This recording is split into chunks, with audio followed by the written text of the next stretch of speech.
ရိုနယ်ဒိုစီမာမြန်မာနိုင်ငံကဘသူစီမာမှမရှိတဲ့ကားတစ်စီးရှိတယ်ဆိုတာသင်သိပါသလားဗီဒီယိုအဆုံးမှာအံ့ဩစရာတစ်ခုရှိတယ်ရိုနယ်ဒိုအိမ်ဟာ9ချက်အပွင့်ဟိုတယ်ထက်ပိုစိန်ခံပါတယ်ရီယိုဒီဂျနီရိုမှာတည်ရှိပြီးရိုရှင်နဲ့အိမ်ထက်ဟောလိဝုဒ်နာမည်ကြီးတယောက်ရဲ့ဗီလာနဲ့ပို့ထူပါတယ်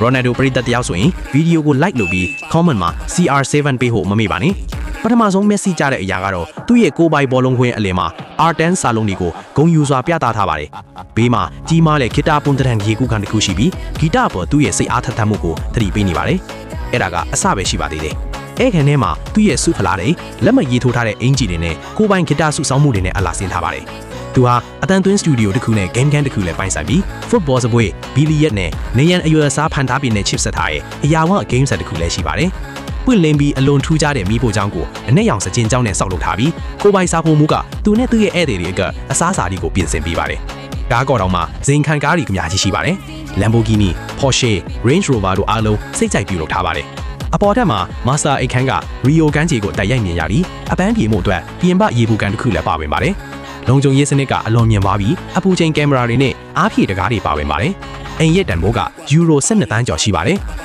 My TikTok account Edit Studio ကို follow လုပ်ထားဖို့မမေ့နဲ့နော်ဗီဒီယိုကိုအဆုံးထိကြည့်ရှုပေးတဲ့အတွက်ကျေးဇူးအများကြီးတင်ပါတယ်